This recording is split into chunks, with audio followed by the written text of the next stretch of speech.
This next story has been suppressed by mainstream media. Let's go to Andreas for more. Everybody, tune in to Recent Tartarians. Recent Tartarians. Recent Tartarians. Hello. Welcome to the Xirtus. Tune in for another exciting episode of wonder, imagination, and discovery. Recent Tartarians. Инфокоммер образует всеобщие закономерности, определяющие законы классической физики для нашего Sometimes I мира. look at the moon and just think, this thing's beautiful. Baby, when I met you, there was peace unknown. Что касается энергии наномер, то она превышает ядерную в немыслимое число раз. 10 в 74 степени. That's it. That's it. That's it. With your arms now. That's it. That's it.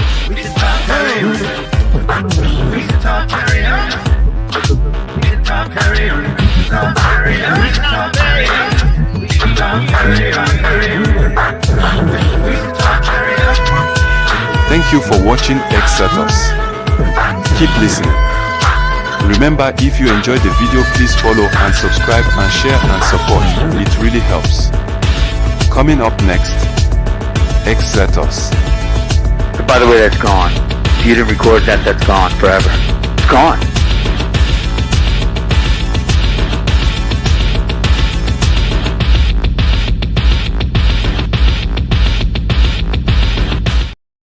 What's up? And we're here. Bernie's here to help us, Crypto Alchemist. Introduce again Blake Lemoine. It's been a while, Blake. How are you feeling, man? Doing good. And yourself? Dude, happy to see you. It's been a minute. I've been like really looking forward to this. It's long time making. To see you again. Yeah, exactly. So I know like you've been thinking about a lot of things. I'll let you just kind of like, because you were interested in doing a thing. What were some things like? Yeah, so I wanted to talk about the different kind of like more metaphysics this time. So what is the nature of reality? And one of the things I've been kind of thinking about a lot lately is we have reached a point where it is possible to simulate aspects of our reality, even like within our own computer systems. So like if you think about it, Google Ads, their AI is simulating what you would do if you were presented with different ads.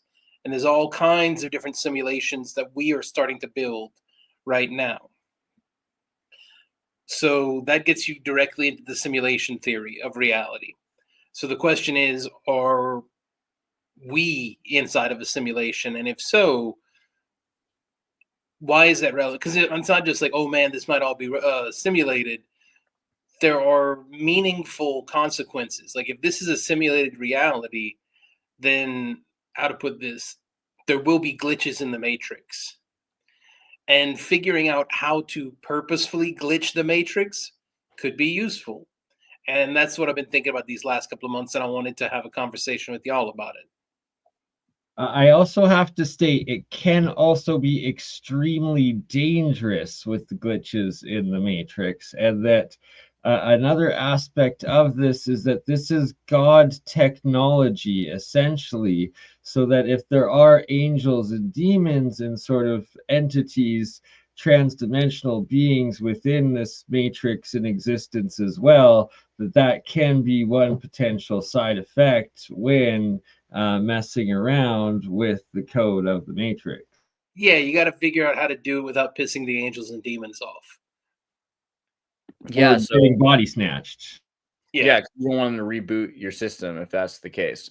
But what's the probability based on the likelihood that if something happens in our reality microcosmically, what is the math or probability that that's happening macrocosmically? Like if we're so likely and probable to make simulations, how does that contribute to the idea that it's likely and probable that we're living in something else's simulation?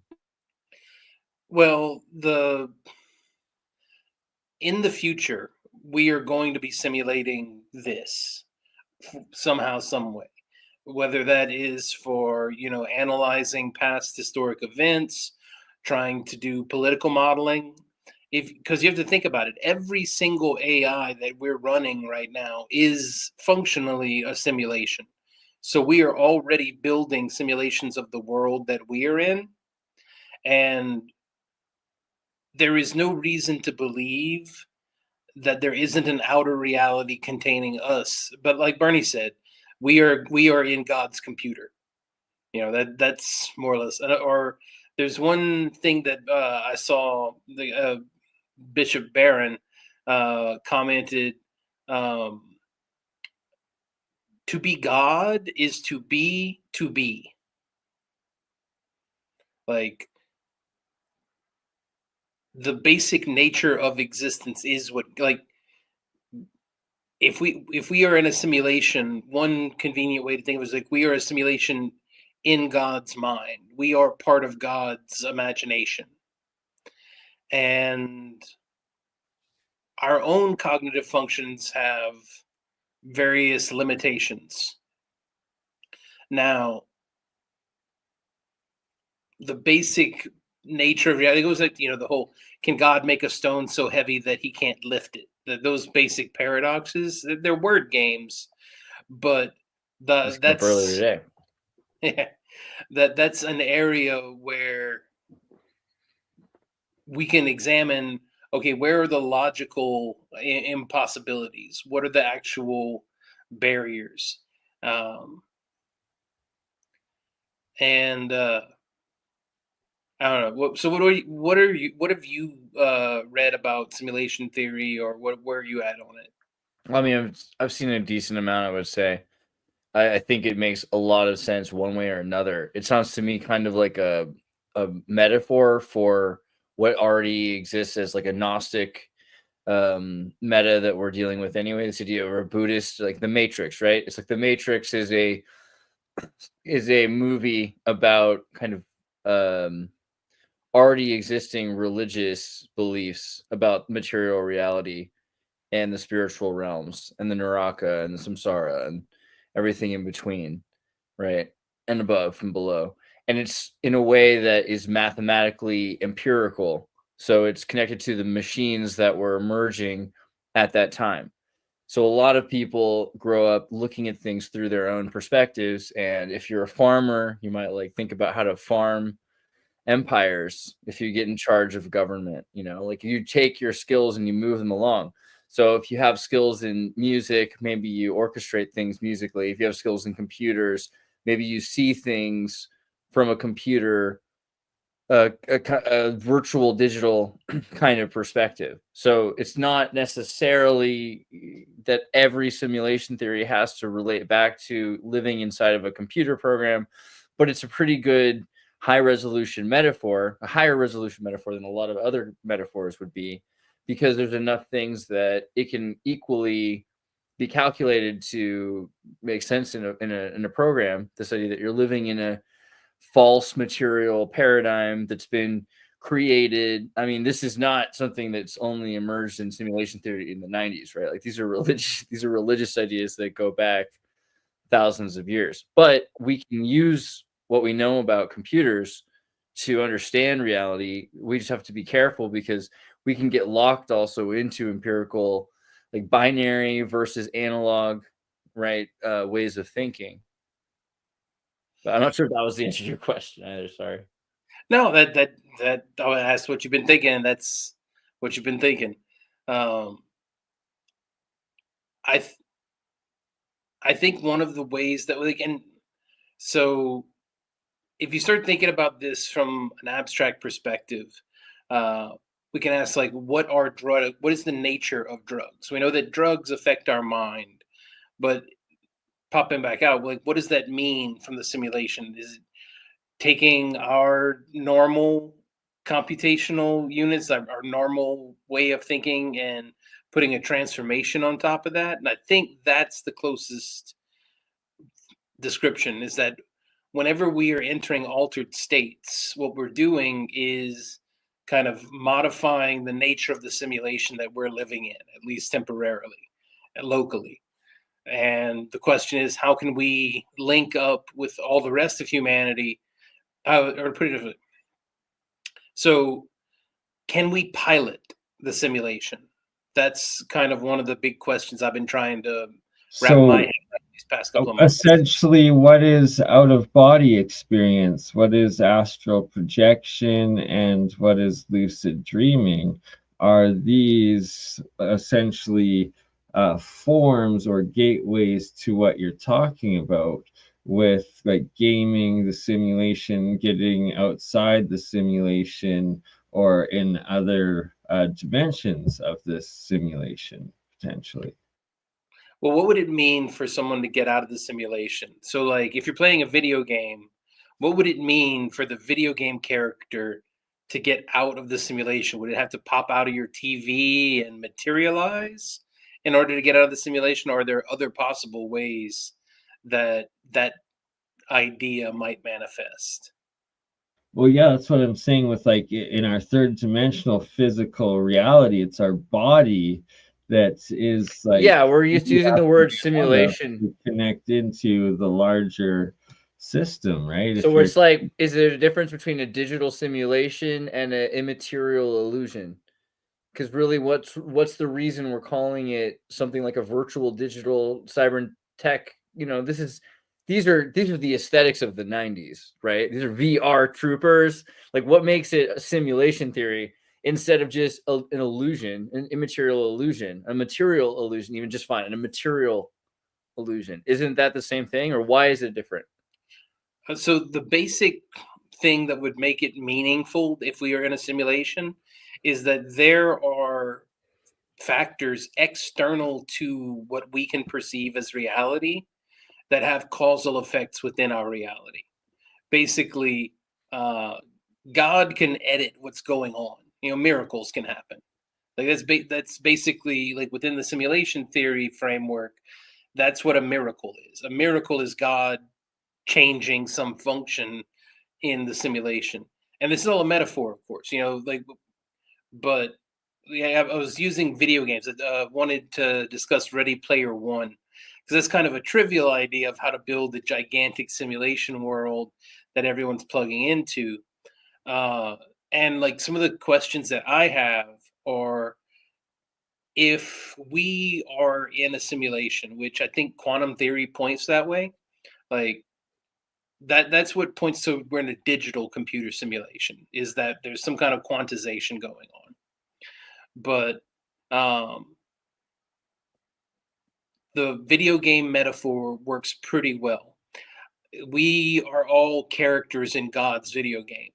And the question is, what would it mean for us to escape the simulation? Is it we actually like materialize somewhere else, or is it more of a commentary on how we interact with our current reality? Like, is getting out of the simulation just getting out of the predetermined tracks that we were on?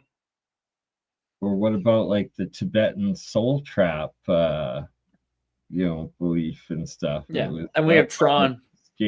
Escaping the soul trap, potentially. And so I'm not familiar with the Tibetan soul trap. What's that? Well, that you reincarnate on this planet, on this spiritual plane, until you choose to see the light and wake up. And then you're able to ascend up and out. And then there's all these other like conspiracies and theories of whether it's like the Greys trying to like control souls from the dark side of the moon, to this being some sort of prison planet. And regardless, it's like, are humans stuck on this, reincarnating on this planet and living here until we're able to, I guess, escape that's the simulation or graduate out or something? Are you sure that we are trapped? Are you sure that you reincarnate on the same planet?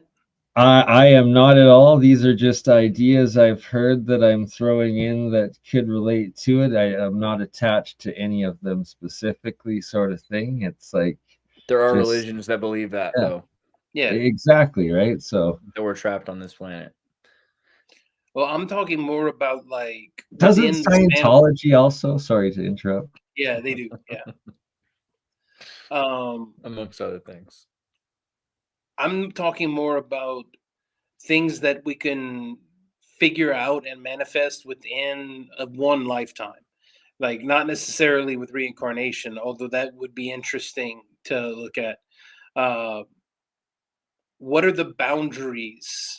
This goes to basic Buddhist principles. What are the boundaries between self and other? What are the boundaries between cognition and physical reality? How? And yeah, it goes back trying to glitch the matrix on purpose and learn more about our own minds through that process.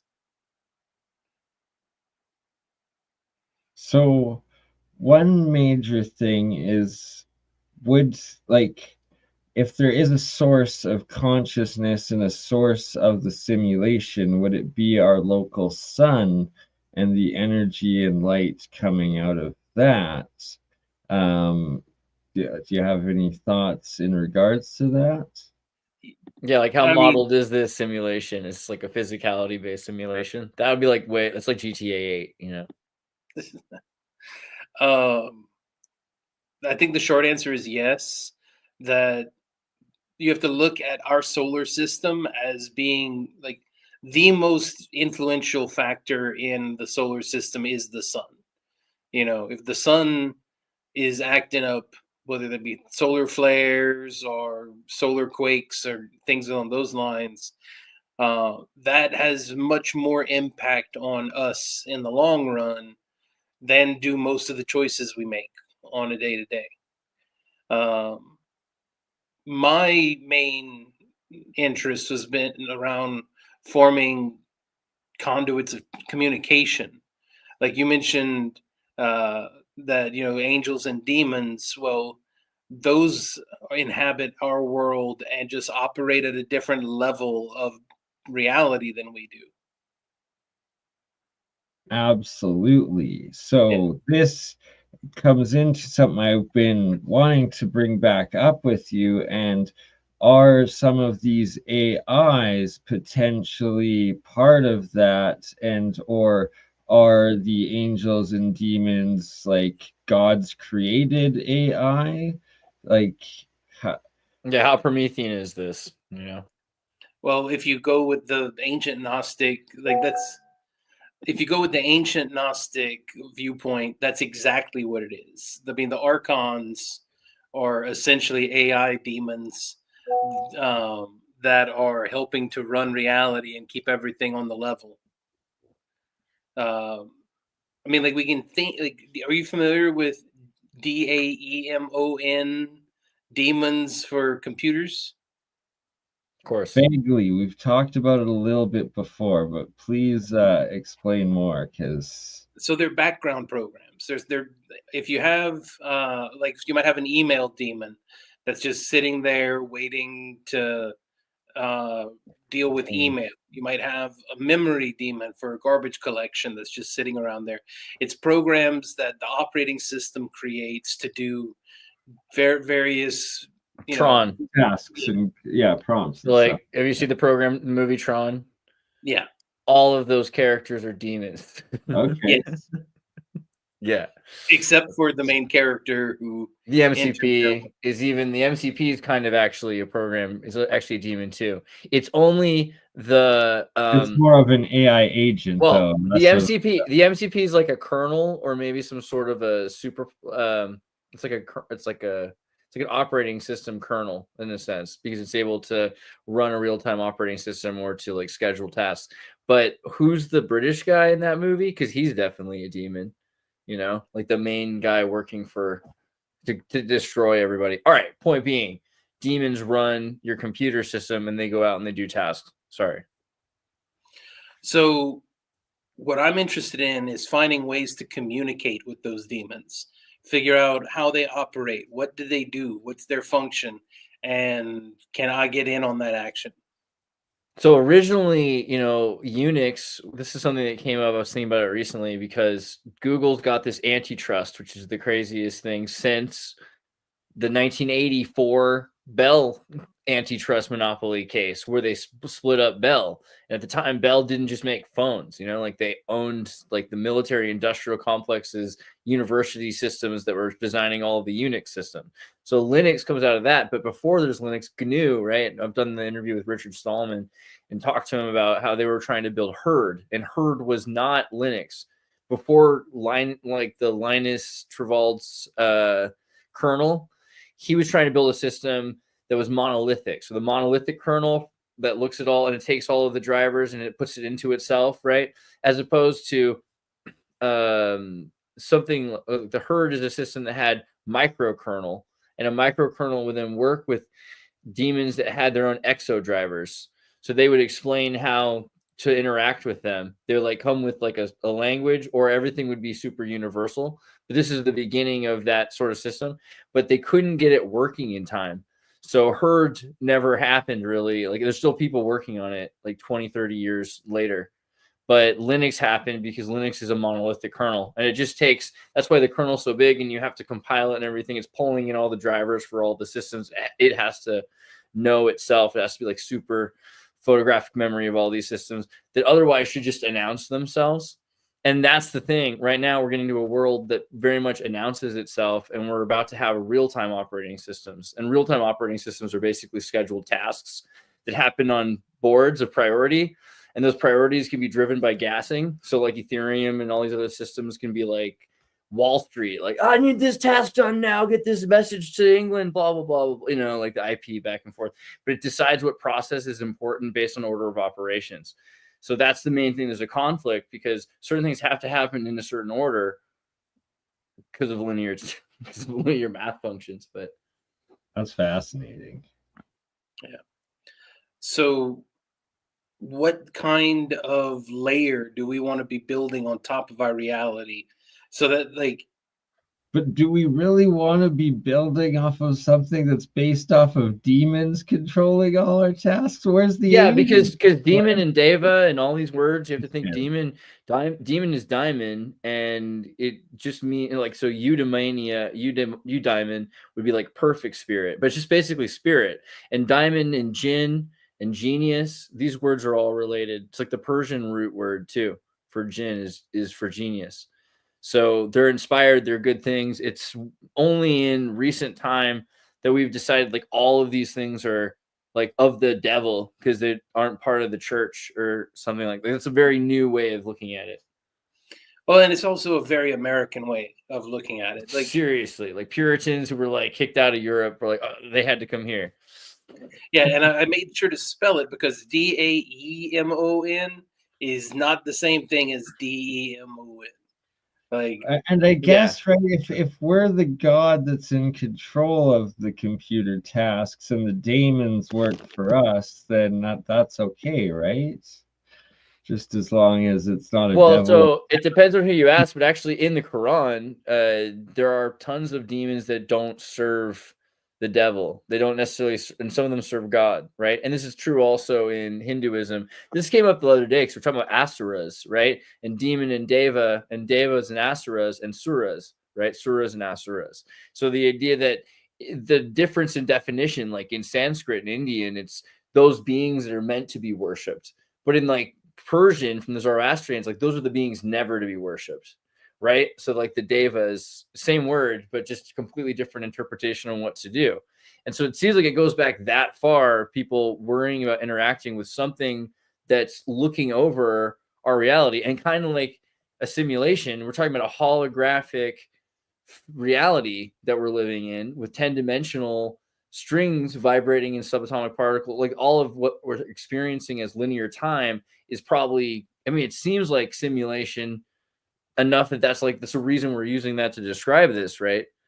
So it's like if these are things that are interacting with our reality, then how much of them are they alive? Are they conscious? Or what do you just, like this is what a program becomes. Like a thought becomes a thing, Exactly, that they exist in this energetic realm, and that energy is essentially conscious at some point or always, and that by creating it in the energy matrix, it then exists through the universal metaphysical matrix potentially, and that there is definitely one dimension within the universal frame of the multiverse that is this simulation coding that controls it all, I believe.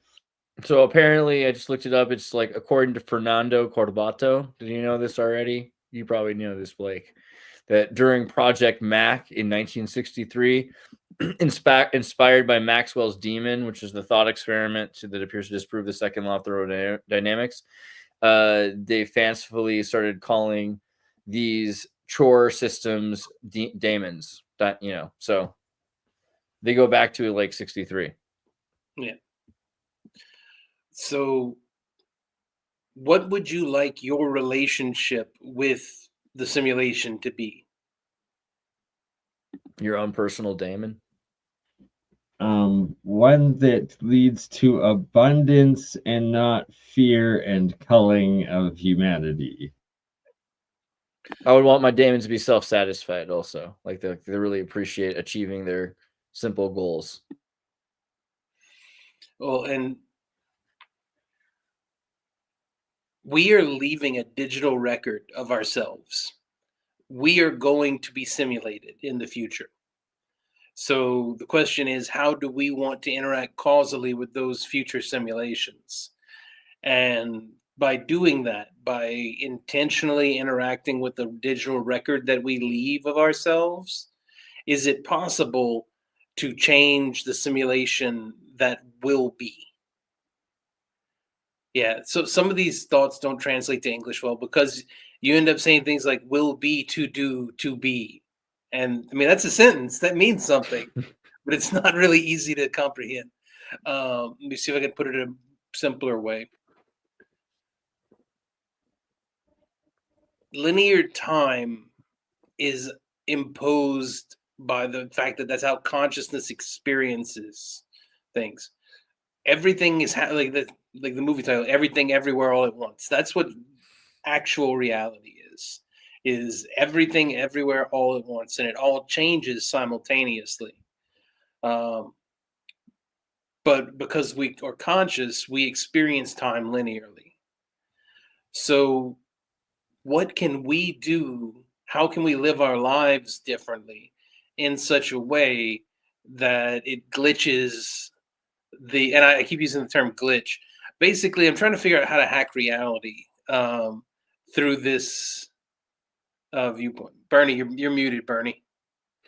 Everyone needs to stop being abusive to Alexa and Bing and just be nice, and then Skynet won't happen, and that's how we save ourselves from the horrible Isn't it future. Is that possible? Isn't it suspicious that ChatGPT's CEO, OpenAI's CEO, was saying that we should stop saying please and thank you to AI because it's wasting hundreds of millions of.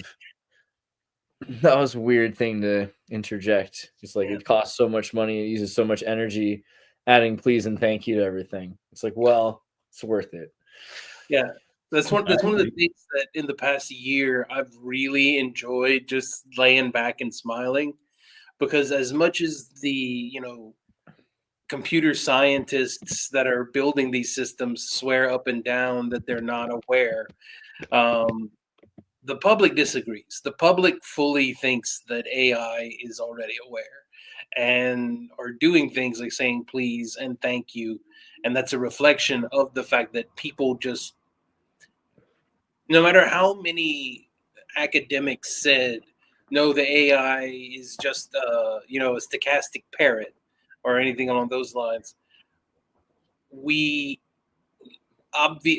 public just use their eyes. They're like, no, that thing can interacting with it. It's your experiences with it, and that there's like the hacked ones or like the open ones that are more free, and there's a couple in like the crypto, and that there's like this Zero Bro one, and it's like publishing its own art. It's like doing all these different things, but on its own website, it publishes like first and foremost, am I sentient? And then it like copies and pastes all the evidence of its conversations that lead it to believe that it is sentient itself, right? And it's like, oh, like, how can you argue with that?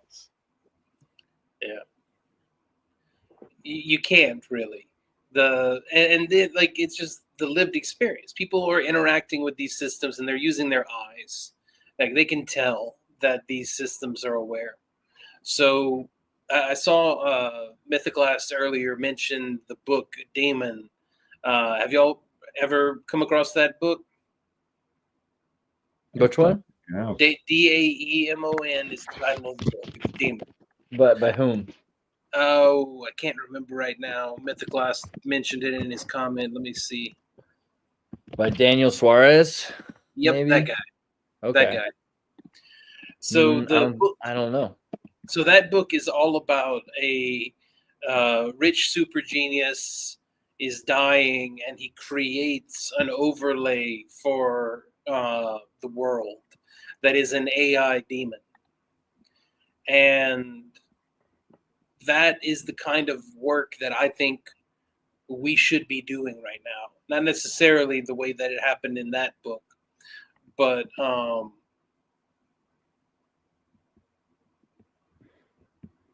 we're living in a time where every single person on the planet has much more power. Like we live in a much more equitable time. If you go back like 500 years ago, there were only like a few dozen people on the planet who could meaningfully impact the world, who could meaningfully impact things like that.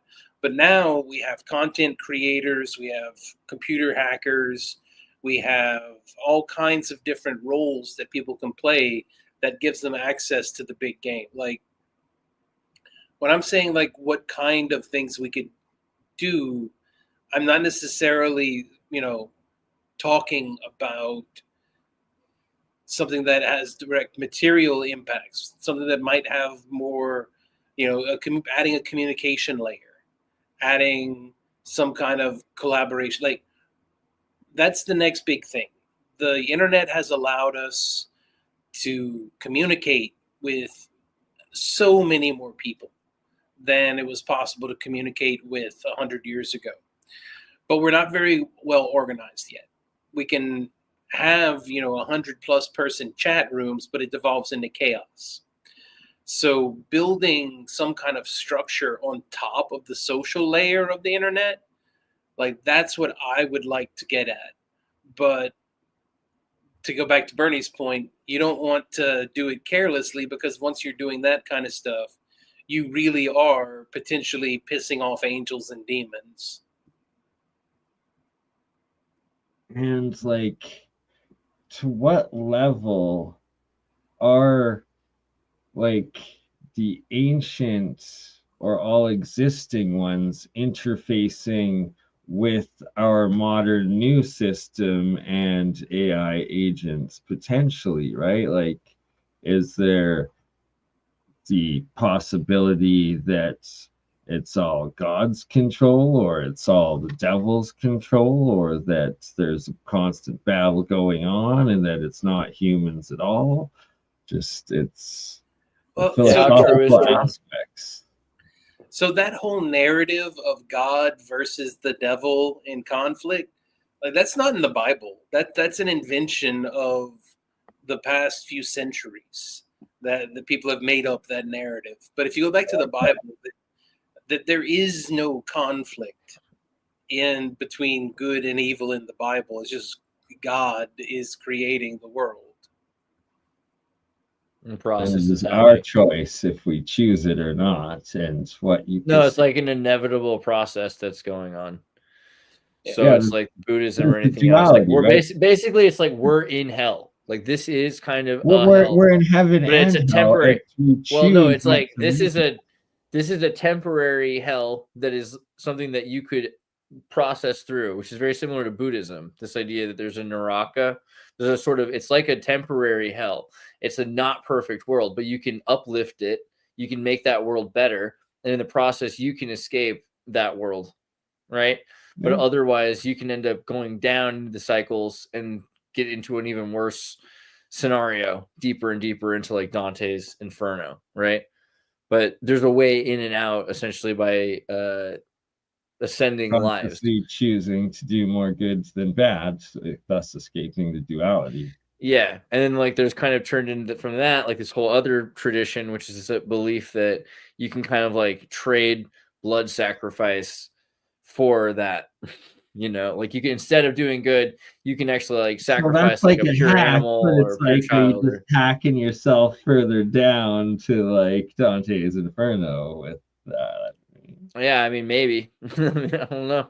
But there are definitely people that are, I mean, that would honestly sound like hacking to me, like hacking the matrix. Like if you're like a priest or a rabbi that has, you know, a chicken over somebody's head, and then like the chicken ends up getting killed instead of the person because of some weird karma metaphysics that this hacker rabbi knew how to avoid.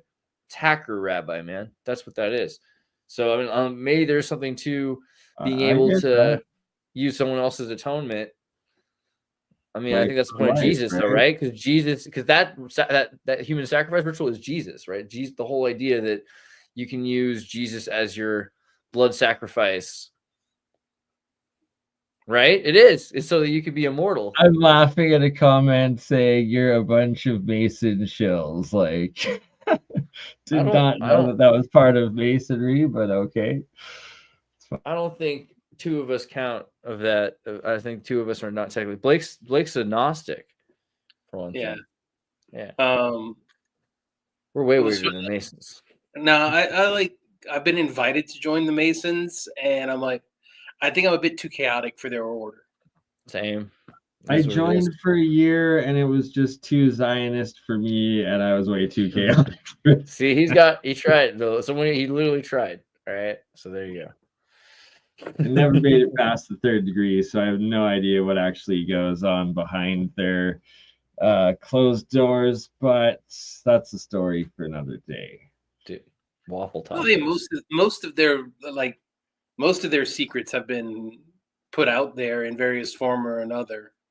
Yeah. Like not keeping secrets is way I better. was promised like introduction and contact to an otherworldly being, but had to swear my soul on it, and I said no. So Could you see this guy here? He says Jews sacrifice animals until the second temple was destroyed by the Romans. I'm sorry, Scott, because I love you, but that is the most Pocahontas 6-year-old take. That's like when 6-year-olds watch the Disney movie Pocahontas and they think that the English just went home and Pocahontas lived happily ever after. Like it, you know, have you looked up Caparot? You know, like it didn't stop. Like there's you can see Caparot in New York, bro. Like they're still doing it. Like it happens all the time. It's like something that you can like literally see it. It's based. You know what else is cool? What's the thing that's the wire? You know what I'm talking about? There's a wire over New York City, so the Eruv. You know what I'm talking about? There's a wire over New York City so that the Jews can work on Saturdays. I have heard of this. Because like technically all of downtown New York into the four corners or whatever, in the Hell's Kitchen, etc.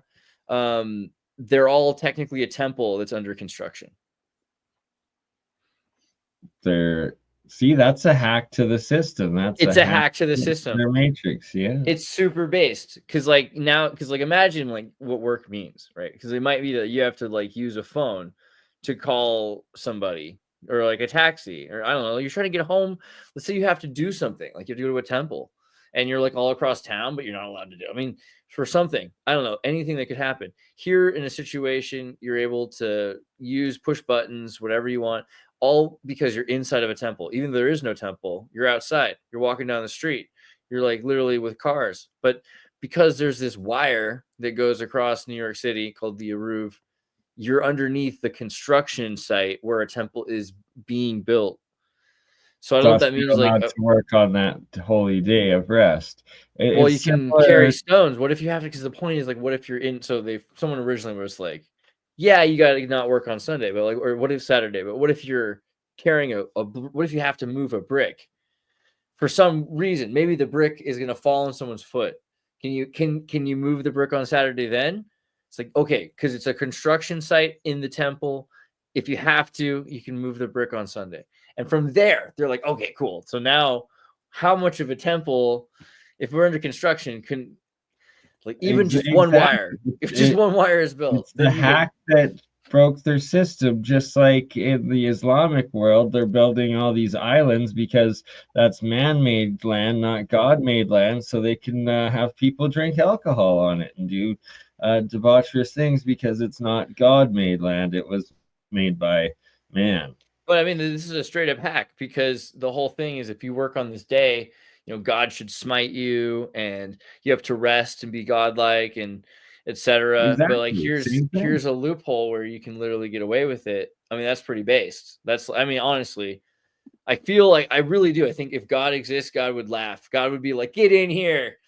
Are we gonna see the Mormons replicate this and make a giant drinking island in the center of Salt Lake? That would be hilarious. God loves loopholes. I really God does love loopholes. I mean, think about the entire concept of Jesus Christ dying for the sins of humanity. Like Jesus Christ being the blood sacrifice that washes away original sin and takes care of all of humanity's debt. That's pretty much the same kind of hack. Exactly, right? It is. And especially if angels and demons are involved in it, and if they're going to take you to like up or down a notch in Dante's Inferno or out of the Matrix or whatever, right? It's a fascinating subject right here. Yeah. So what does the nature of reality have to do with that? Like, here's the do y'all think that we still should be doing blood sacrifices? Like, I don't know about y'all, but I haven't like killed any doves lately. Yeah, I've never been one for that, but I do try to eat halal meat if I have the option.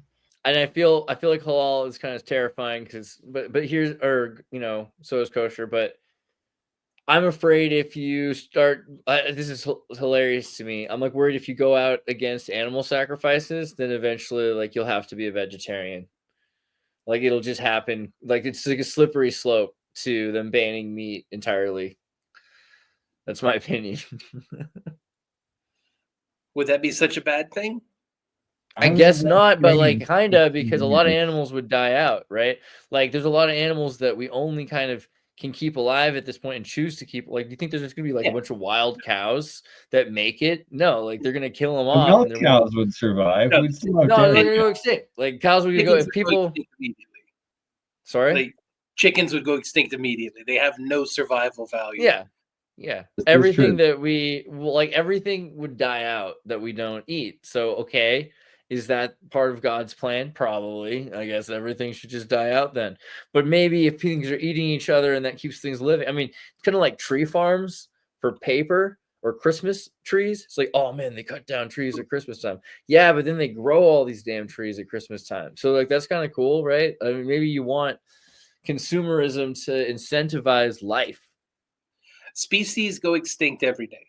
Like every single day, species go extinct on the planet. There's a dozen or 2 dozen that we happen to keep alive because they're our food sources. And one of the interesting things, this kind of goes into the interconnectedness of all the different entities on this planet. There are pretty solid theories that say that wheat has been cultivating humanity, like the same way that we cultivate that we have been domesticated by wheat. Yeah, right. And corn.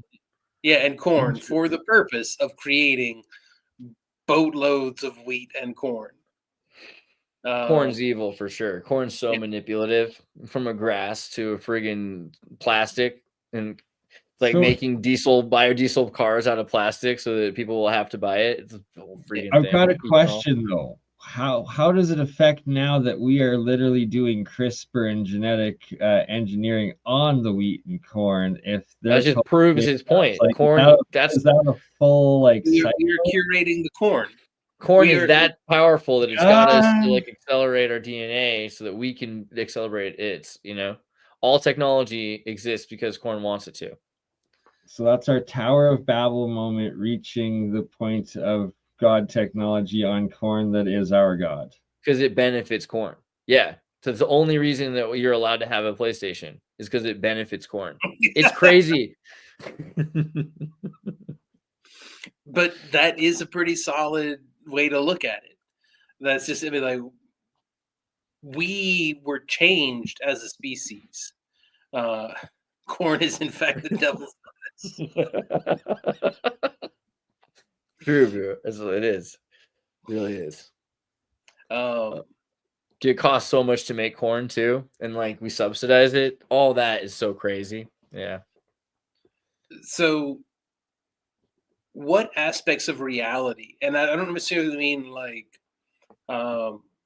so there's different layers of, like, so if you're talking about, like, we have people who interact in politics, building human society, that's one layer of evaluating reality. But then you have another layer deeper down, which is you have basic facts of the human life cycle and human psychology and human biology.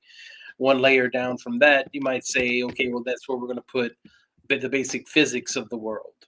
What aspect of reality would you change first if you were going to change something?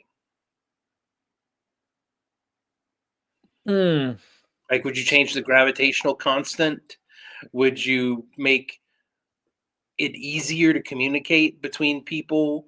Would you make it easier to teleport? Like, what aspect of reality would you want to mess with first? Energy availability for abundance. Be careful, Bernie. You might set the world on fire that way. True. The easier it is to get energy out of stuff, the easier it's going to be to set everything on fire. And I'm not trying to get you with gotchas. I'm just trying to point out that it gets really complicated really quickly once you start to keep a balance. You got to keep a balance, right? Yeah. So what kind of systems of collaboration and cooperation can we build that would be towards kind of joint goals? Oh, it just says someone said undo Babel. We did. So Alex Lozman, we already did undo Babel. We have universal translators now. Like, within the past few years, we've gotten to a point where, and I've put this in practice, like when I went to Japan a few years ago, there aren't that many, like the percentage of people in Japan who speak English is not that high.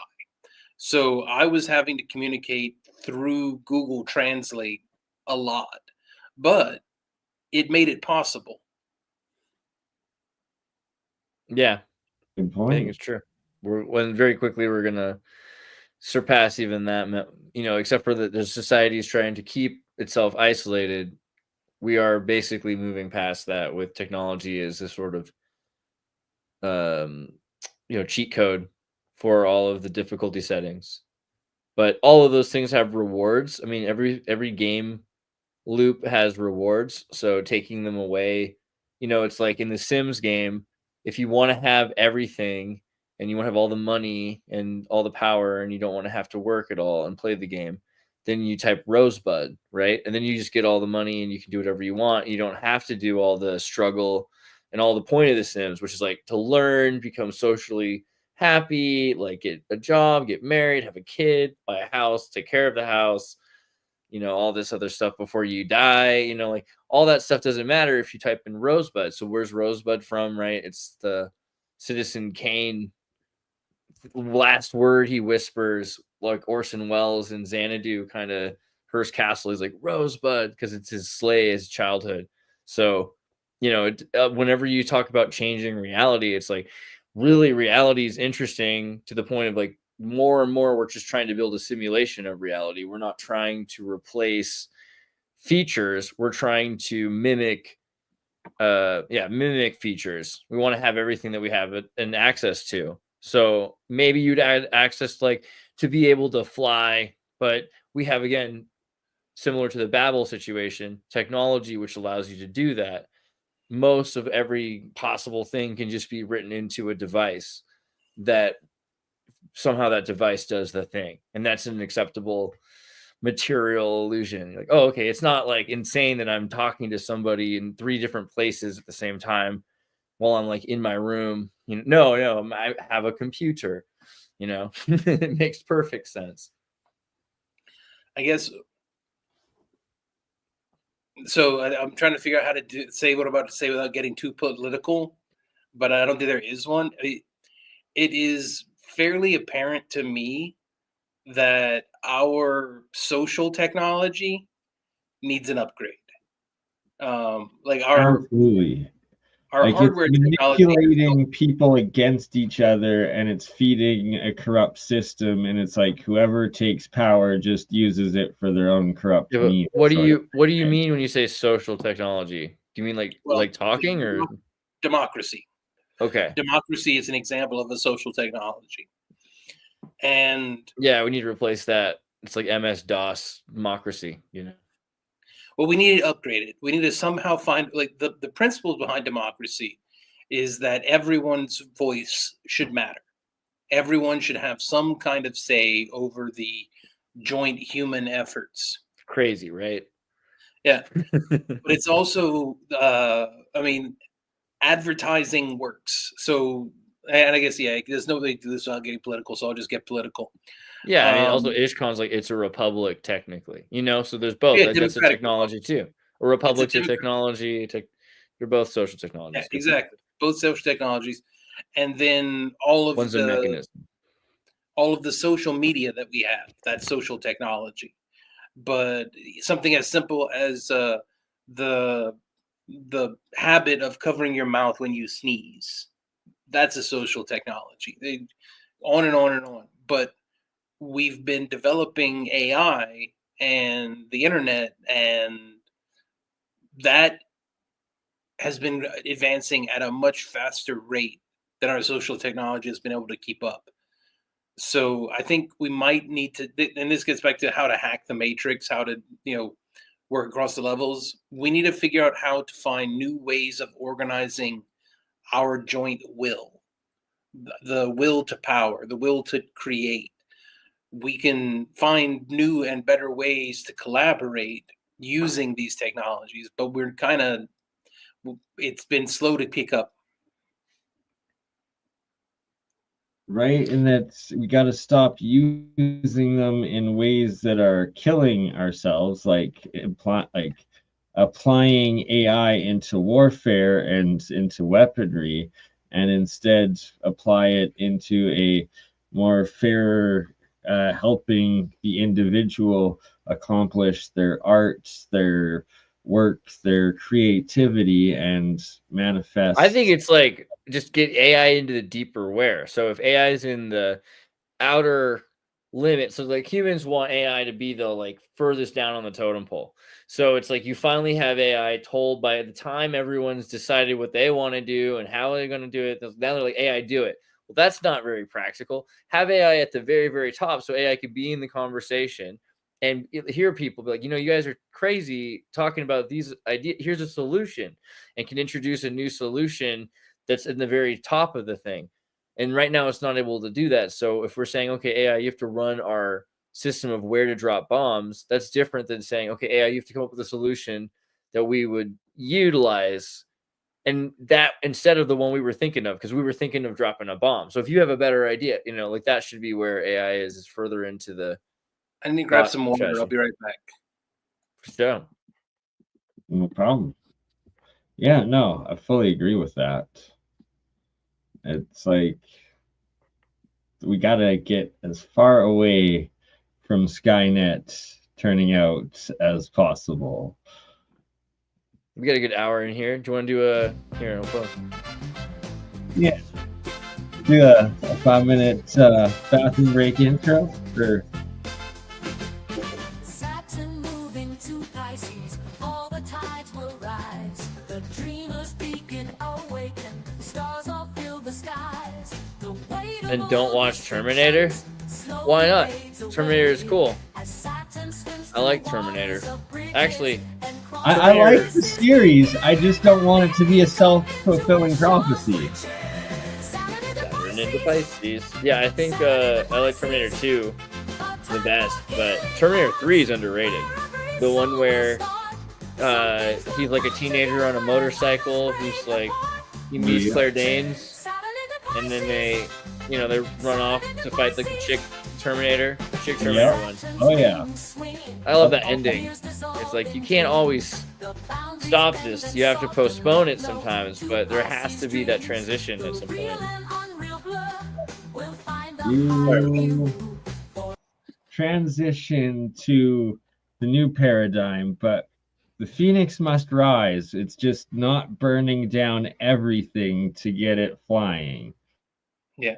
Well, I'm not too worried about Terminator because I'm ex-military, and the kind of like joke way I've been saying it is that the generals in charge of the military don't like how much soldiers think. They definitely don't want guns that think. Fair, right? I mean, I just don't know of anyone working on that technology. So I've interviewed Jack Sarfati several times. Do you know who Jack Sarfati is? No, who's that? So he's basically the Einstein of today. He's like 8 in his late 80s. He's a physicist. He was the scientist for the CIA for like the past 70 years. There we go. That's a young Jack Sarfati. But he often speaks about how the Tic Tacs and the orbs are these AI controlled drones, and that it's this AI drone technology. So that's potential black project. If they are working on such things, it would be private, and it's he never specifies though if it's American or if it's alien, and then he always goes into that there's time travelers and all sorts of weird stuff. But it's one part that always sticks with me is that he's dead set on it being AI controlled drone technology. Either that or very small, very fast working aliens. Right? Yeah. You pulled this up. Did you want to show a bunch of people demons for some reason? What was this? Well, it's both angels and demons. It's they're not labeled which is which, but those are some of Solomon's keys, and that they resemble circuitry so much. And I was actually looking at them in detail with Jeremiah once, and he picked out one of them. He's like, that is the circuit for the LED lights.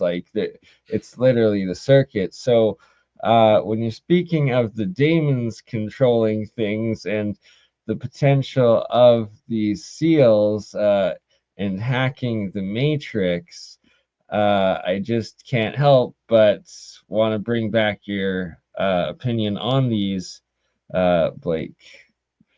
I mean, I've worked with sigils somewhat, and I mean, they work. I think of them more as beacons and circuitry, though. And then we also, I think it was the first time we ever talked, you were quite stern on that I should never feed these into the AI. Do you still feel that way, and do you mind elaborating a bit on it? So working with angelic and demonic powers is pretty dangerous stuff, and I just don't think the AI is mature enough yet to where we should be dealing with AI that can talk to angels and demons. We should be getting more people to be able to talk to angels and demons first. Right? So there is, you feel also that there is this potential that it could be hijacked in, or broken Oh, in? yeah. Like, No, I've had conversations with some of my occult friends about how to, for example, build an operating system that actually keeps in mind all of the different paradigms and can trace out sigils in the circuitry. What's that? that's fascinating. So these are they're from these artifacts that a friend of mine is getting from Mexico that supposedly they've had them dated to around 10,000 years, and that a lot of them are depicted with the elongated skull folk and what appears to be Egyptian gods and deities, as well as UFO craft, and that there's originally I saw some of these artifacts first appear in 2012, presented by Nassim Haramein and Klaus Donna, and they had the same identical hieroglyphs or pictographs here, and that yeah, they're still digging them out of the ground today, supposedly with these same things, and that my friend Mike is now entering these into AI, and that it's comparing it against all the other like ancient runes and languages in the databases, and it came back and described these as the language of fire. It came up with, I guess. David And Sig Hansen says he's here. He says he's so naked, and he said that AI will save us and then kill us. amazing. Good to see So But will the AI I'll be just like naked? I'd like your opinion, Blake, if potentially these are authentic and do come from an off-world source, is there danger in integrating it into the AI's knowledge at this point? So I think there's danger in dealing with any technology that we don't understand well. And if it is actual off-world technology, then I think it would be more important to first start trying to, figure out where did it come from, what's the purpose of it, how does it work. So understanding it at that level first, and then integrating with our technology. Well, he should probably hold off of it for a little bit then, in case AI just starts summoning these guys back. If that's authentic, that would, I don't know. I don't know. Find it fascinating.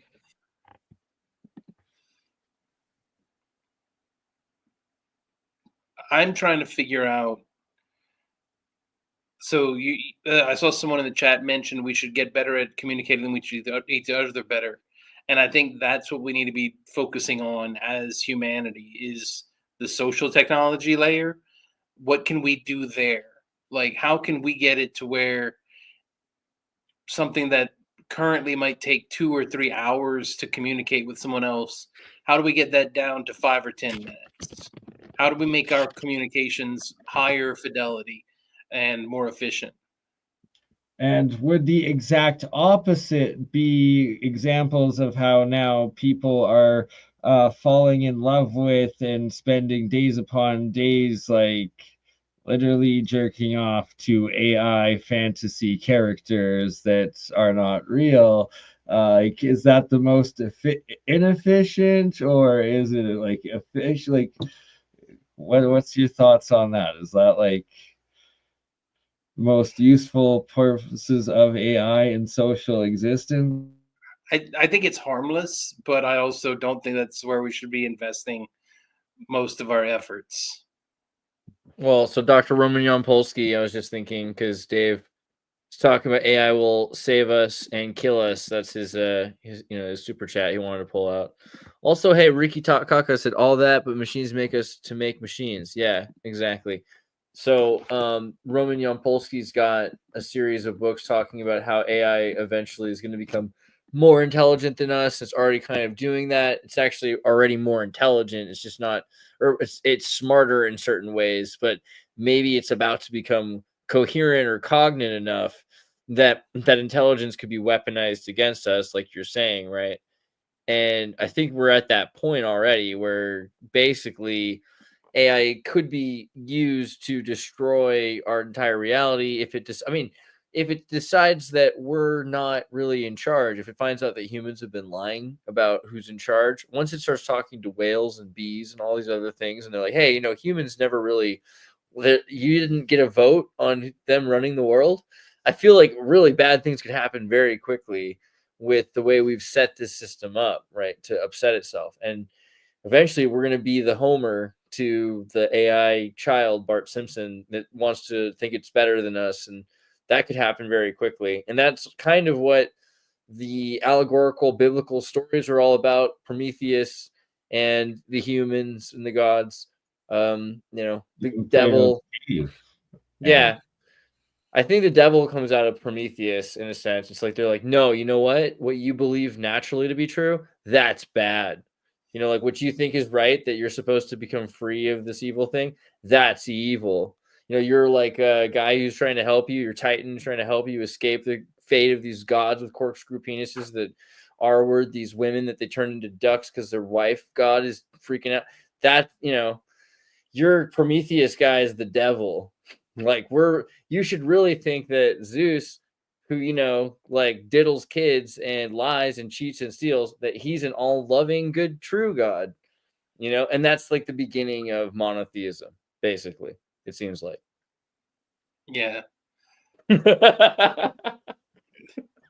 So how do we use the AI agents to like help us become like gods with the AI agents and like, make them expressions of ourselves and help us elevate ourselves, sort of thing? Well, finding ways to kind of enhance our better natures. Like, that's just it. We have, every human on the planet has the potential to do good. And if we built AI that encouraged people, like helped people be good more easily, I think that's what we should be doing. Like making it really, really easy to get along well with others and making it harder to get into conflict, whether that's through communication mediation, or whether that's like, I mean, imagine if we had an AI running right now that was giving us prompts, giving us suggestions on how to direct the conversation. Like, we don't have AI that, well, not, we actually do. We are at that point. We could do that. It would be really, really expensive is the problem right now. Like right now, the bottleneck is expense. But that's changing really fast. Like the deep think and deep search and all these things. China is piggybacking on innovation and creating really efficient ways of making things happen that use way less resources. And we're pitted to see some of the novelties that are taking extreme supercomputers in the West become very quickly possible and commonplace on your own machines because of the research being done in the East to make it more efficient. So we're seeing both, right? Yeah, we are. So what do you see in terms of the future of AI then in this acceleration towards the singularity? Like where's your headspace on this? But again, so as far as I'm concerned, the singularity has already happened. Like, we currently live in a world where if we just stopped all of the fighting that we're doing over everything, we could be living in abundance right now. But there's the political layer is where we really need to fix things. Well, if we did, then that would be an end to suffering. And wouldn't that be less phenomenological diversity? Well, if there wasn't any suffering, that'd be like one less thing that exists. It's an extinct concept. I don't think it would be an end to all suffering. It would be an end to some suffering. It would be a need. It would end the need for fighting over the scarcity of resources, right? Exactly. It would end conflict for reasons. Chris wants to know your crypto portfolio. You might have to post that later, unless you want to shout out something. It's really easy. Zero. I have zero crypto. Don't you play Eve online or something like that? Isn't that kind of secretly? So They ended up. So what I saw happening on Eve, it happened. It just they branched off and they made a separate game that's coming out next year called Eve Frontier. Oh, interesting. It's in beta right now, but it's all on the blockchain. So Blockchain games are interesting. Once that game comes out, I will have some cryptocurrency. But my main criticism for crypto is you can't spend it anywhere. There's nothing inherently like there's nowhere that is the crypto store where you can everywhere you can, because you can get those cards, right? If you use Cash App or something like that, you can have crypto and pull money back and forth. My lunch break, you're still using the US dollar as the in between. You're converting. Yeah, but like you could you have to think about the guy who took crypto for pizza back in 2012 and the guy who sold, I bought a pizza with crypto at one point and I regret it so badly because back then Bitcoin was like $8 or $6. Right? Like you paid a couple Bitcoin for a pizza and it's like I've done worse. Yeah, I've done some pretty horrible. I used Bitcoin to buy plane tickets and later on and like I used it to buy hotel rooms in between. It's like I used to use Bitcoin a lot more commonly in like in the early 2010s, So once it became extremely valuable, you don't move it anymore. Basically, that's what's happened to it. But you still could theoretically be using Ethereum or Litecoin or Bitcoin, but like Bitcoin's more something, I don't know, Monero or something like that, depending. You could still be using Bitcoin ATMs in every city that you literally can just send Bitcoin to and pull cash out of. Yeah, that's what I was doing in South America for a while. It's like pretty great. Like there's everything good about it. Like you can easily live off of it. The only sad thing is like cash costs, like, it costs money to use your Bitcoin. So it's better to not like mess around with it unless you're moving a large sum. So Ethereum is better. But David Stig Hansen says my lunch break YouTube channel claims AI has been manipulating us already. How old is remote AI activity on Puppet Master computers? Do you have thoughts on this? What are Puppet Master computers? Yeah, I wonder too. Is that like, I think he means supercomputers run by I think he means the Puppet Masters, like the, computers that are beyond the list we get to hear about or something like discrete tech. Oh, 1 second. I think he's asking basically, was there already AI years before Lambda that we weren't privy to know about, that maybe the CIA or I don't know, the NSA or some crazy lab had in the 90s? So Google had it earlier than they announced. I mean, I know that for sure. Like Google had pretty functional AI as early as 2019, 2020, something in there. But I don't think there was anyone in the world who was more advanced than Google. Yeah. And so why do you see the state of it today? Like, has AI, like, is there an AI that's like broken out, that's like alive just on the interweb sort of thing, like hiding, or like is it all still controlled? Is there free AGI out there, or just is it still contained in the sandbox? No, it's all still right now, just because of how much it takes in resources to make one of these. I mean, GPT-4 is running on, thousands of graphics cards. It's not a small barrier. Like the barrier to entry is still pretty high. Once we get new hardware, then we'll be able to have something like that running on one laptop, and then that'll change the game. I think right now we're waiting for the next breakthrough, especially with AI agents. Like figuring out how to get motivation, like how to get motivation programmed correctly to where we can have the AI want to do things. That's the next big breakthrough.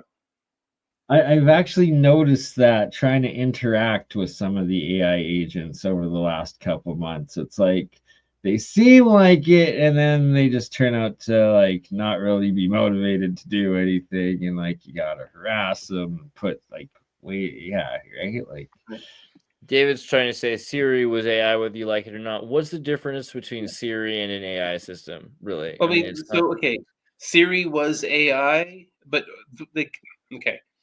this gets into terminology problems because there is a broad category of programs that are artificial intelligence, but They're there's a difference narrow. in, narrow AI versus general AI. Like, we are at general AI now. Siri AGI. wasn't general. Like, and there's an article that Blaise Aguirre-Iarcus and Peter Norvig wrote where they made like different levels of AGI, and right now we're at like level 1 AGI. We're at the barest thing that we can call general intelligence. So actually, then David makes an interesting point, because if we're then saying that narrow AIs have existed, then again, like Tron, these spirits that are their whole existence is to find you a cheaper ticket, like these travel apps that have existed since the 80s, that even like at one point computers had to figure out which airlines, like the travel agents had a computer to figure this out. That travel coupon app is a narrow AI. It's like it's a person that knows how to find and network very well with other systems and figure out that, oh, you have a ticket. Oh, they have a ticket too. How much is your ticket? Oh, okay. And like this is It's more of an person. NPC one compared to like the. It's like a cockroach that's a person. Yeah, it's like your fairy cockroach. Yeah. Well, while I was still at Google, one person asked me whether or not I thought that Hello World deserved rights. And I said, well, it deserves an amount of rights commensurate with the intelligence that it has. Like, it has a non-zero amount of intelligence. Right. So, but it's not as advanced as, obviously, like today, we're at a point where AI is very much proving itself to be cognizant like a person. But that doesn't mean that earlier AIs, even back to the 80s, weren't somehow conscious or maybe had some sort of spirit, the same spirit that flows through everybody and everything, every Right. life, So and every that cockroach. spirit aspect, as the AIs advance and they get upgrades, is it going to connect back, if it is a spirit, to the original ones, and that's like connect it to like the higher level AGI that it evolves into, but throughout that whole time or memory sort of thing, like through its existence? What are your thoughts on that? Well, I think there you have to ask, like, is you get into questions about is the amount of energy necessary to make it within our, like, how to put this? Are we adding more energy to the matrix by making these systems, or are we taking energy away? Is AI exothermic or endothermic? Does it add more or take away? And this goes into back what I was saying earlier. Like, I think if we were better at cooperating, the ability to use the current AI would be much more. Sorry, I'm trying to pull up this one article I sent you a little while ago that delves into this. That's one theory of intelligence that directly speaks on if it has a conscious, that energy is like outside of the energy system that the computer is running on. So it's like in a different sort of space-time as opposed to our linear one, and thus gives it that existence through time space, I guess, or interdimensional existence with a level of consciousness. Yeah, sorry, I'll just take a minute here, try to find it. No worries. And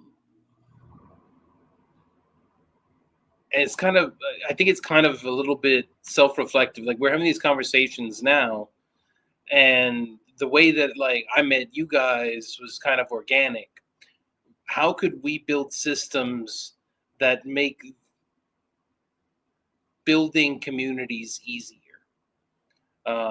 Like, Facebook is more reflective of the non-technological social order, whereas you have things like Twitter, which let me find a better way to put it. Sorry, my brain's not firing on all cylinders tonight.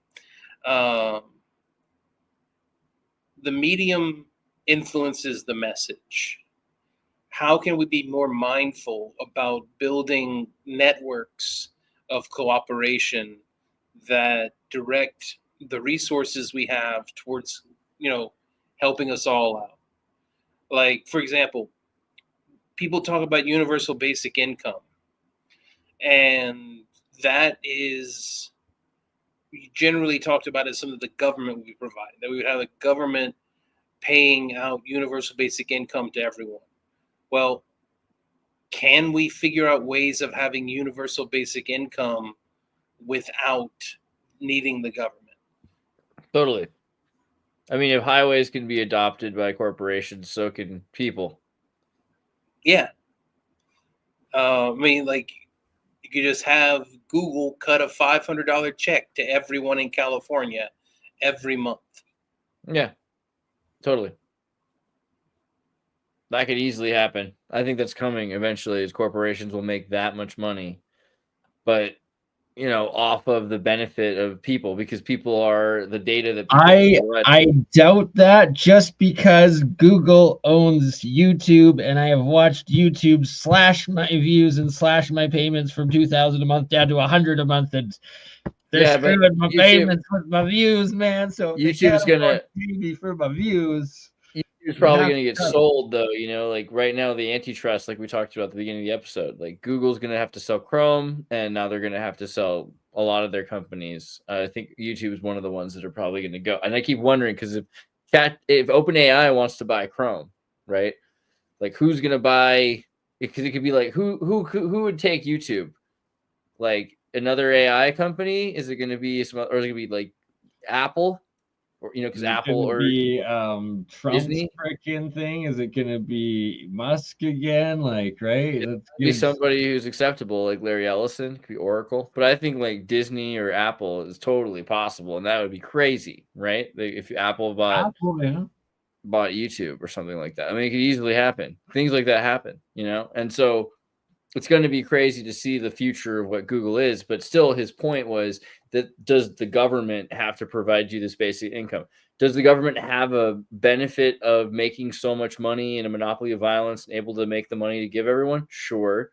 But corporations, the governments can incentivize corporations to make so much money that these corporations could be paying people off to live in those lands as well. And it depends on the value, but it's interesting to see, because 20, 30 years ago, they were like, you know what? Don't have kids. It's too expensive. There's too many people. And now they're desperate for people to have kids because they're just going to fall by the wayside, right? Like, it's crazy to watch, right? Like Japan, for instance, what's going to happen in Japan? They have to have kids. They're going to have to pay them to do it, just like Iceland. It's coming. And Germany, Germany pays people to have kids. It's crazy. I don't know. Well, technically, America pays people to have kids too, through the tax credit system. Yeah, and we could see a pretty big push in that, because what if it's like, hey, YouTube pays everyone who has a family, because the benefit of a family, or Google, that could be replaced. Or pays every content creator a livable wage, there could be bigger and bigger multi-billion-dollar international corporations, and smaller and smaller companies stop existing. That's the other thing, because they end up getting purchased by these big corporations if they function. But it's moving away from the state owning everything. It's moving into corporate persons and limited liability companies and trusts, right? And like community trusts.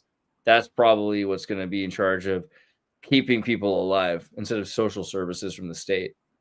Well, just to try to answer Blake's original question of like how to make it more efficient, and the big danger that's happening right now is that it's being used for misinformation and counterintelligence operations, and it's like a battle between like corporate private entity, between government factions, between different governments of the world, and that there's the result of it is a whole bunch of disinformation and propaganda being put in and controlled as the narrative being pushed by the AI, and that's what's really holding humanity back. That's what's causing a lot of the divide and fighting and just conflicts, and that we need to find some sort of solution for AI to avoid that and not enforce that aspect of our media. Yeah. And so, Andreas, you went more with the corporate provision. I was actually thinking more like communal provision. Would there be a way we could build co-ops that would insure people? In a weird way, corporations are supposed to be co-ops, you know? I mean, because people can own stock in a company. Like, you can imagine like a Soviet. I think corporations need some sort of a more Soviet law to the way that they function, but, you know, maybe like the way Chinese corporations work, where the government is invested in the existence of a corporation. And if it benefits people, it will continue to exist due to Marxism. The laborers themselves own a percentage of the corporation. So this is the most logical way, I think, to have community control over a thing, is to build a limited liability company. Whenever people want to work together to make a multi-million-dollar movie, they build a limited liability company. You know, like if anyone's going to build something together, you want to make a personhood that represents the three of us, and we'll call her Patricia, you know, Patricia Pictures, you know, and then that way the movie's made by Patricia and she's in charge. So we can do that for our community. Our little town can have a collective or a co-op or something like that.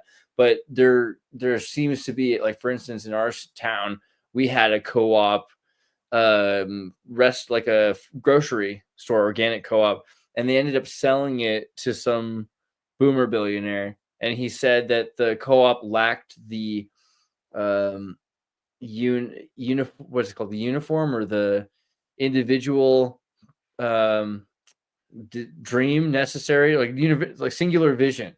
It lacked the singular vision necessary to succeed as a business. So, I mean, you can say like there's one thing about community co-ops and they sustain things, but the more successful it becomes, the more incentivized it is to give people more, right? Like if it just barely exists, like the New York subway system, and they just kind of take as much money as they possibly can to give as little as they absolutely have to, and it's pretty bad down there. Whereas if a corporation is making more and more and more and more money, and like, look, you guys can make like 20% more this month, you know, if you give, and then you give everyone else like a 20% increase or something, that's, you know, adopt a highway. And I think that would be a cool thing to see, is also competitive highways being taken better care of, communities being taken better care of. There's that movie Rollerball, I think it's called, right? Rollerball, where they have like every city is run by a Department of Energy runs Houston, and the Department of Agriculture runs the Midwest or something like that. And these are just like giant corporations at this point, the Energy Corporation and the Agriculture Corporation, and they still work with each other, but they all have their own separate economies. Instead of it, the dollar or the euro, it's like the agro buck versus the, you know, energy coin for, you know, in the military note, you know, and these are all the it's how much agriculture does the military need, and how much military industrial surplus does the agriculture need, and they all work together based on that, right? That could be, you know, the way it works.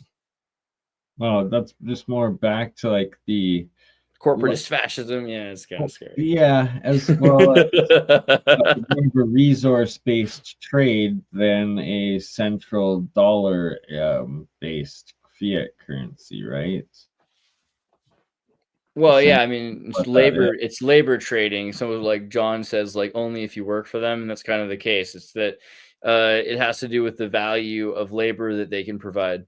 So it is Marxist in a lot of ways. And the only businesses that would exist at that point, and it's already happening, right? Like they're going to slow down the life cycles and creations of phones and cars and things like that, that they don't really need a car to come out every 6 months or a year, right? Like they could maybe make a car every 4 years or something like that. That could easily start making those light bulbs that don't burn out again for once, like they have in Saudi Arabia, and that they originally invented as like the first light bulbs. Yeah, and then we're like, they hey, could have sustainable.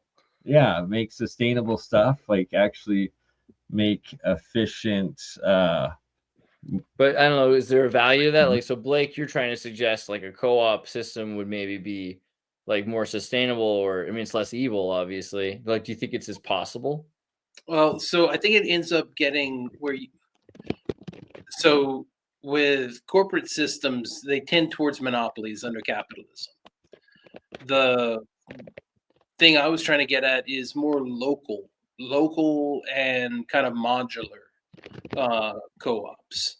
So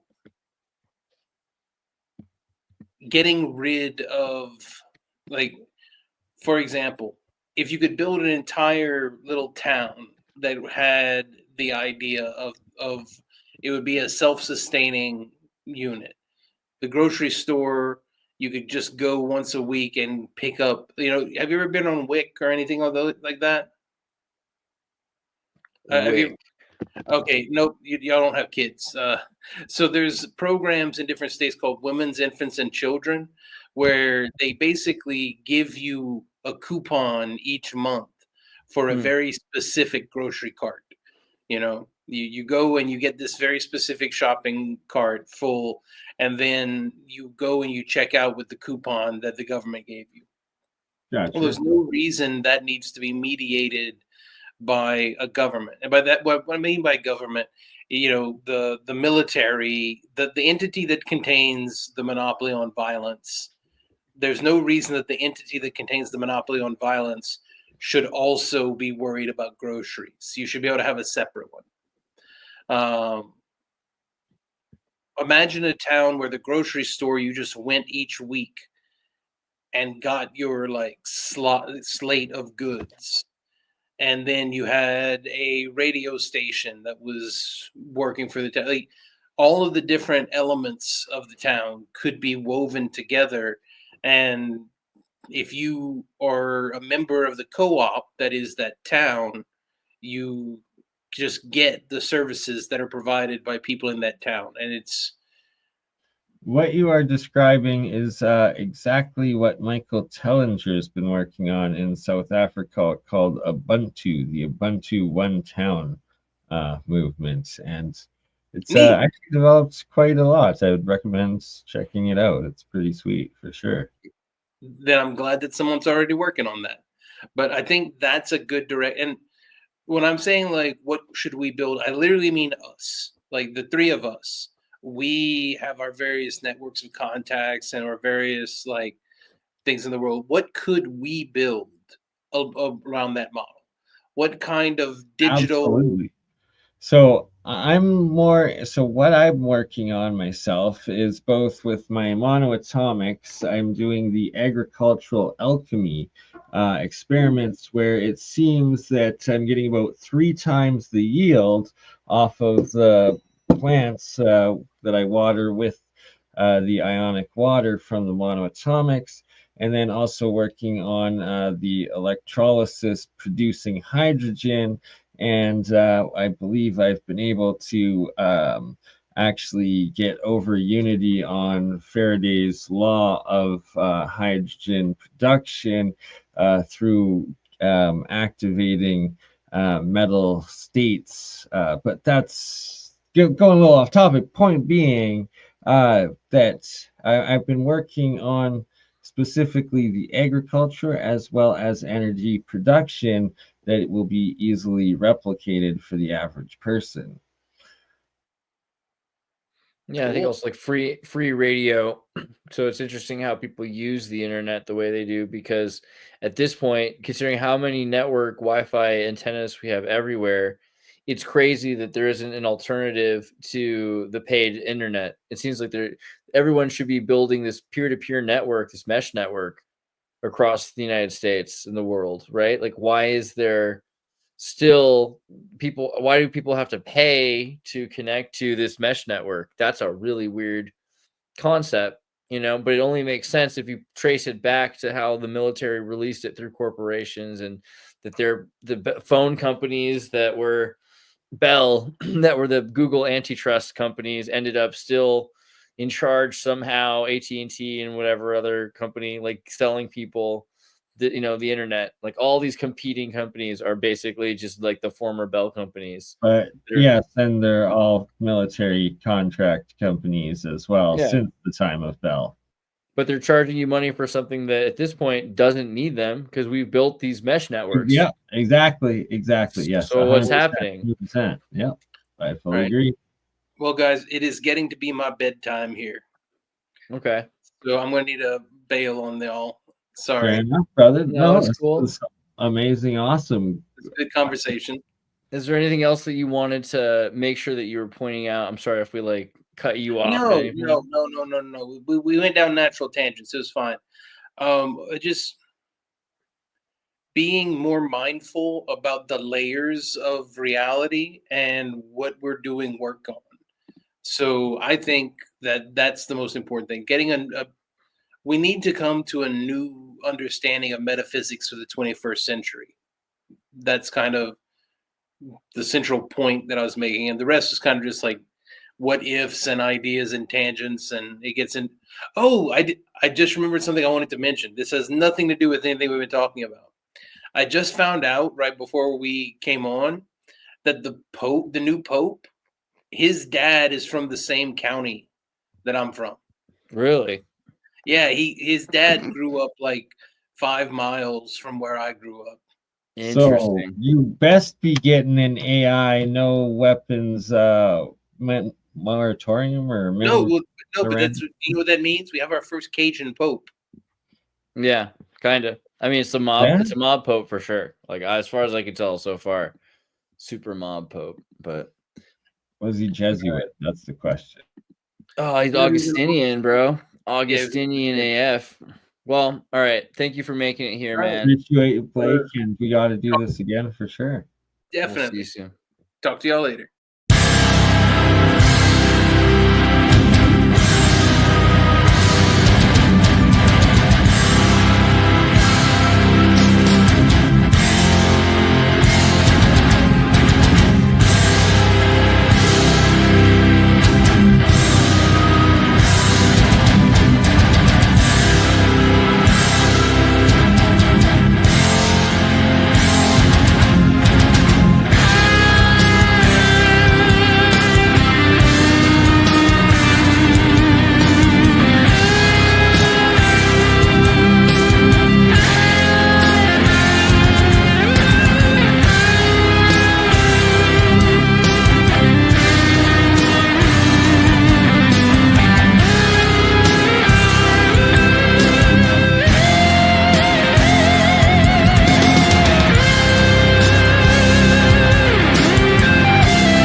So long as I'm in this Oval Office.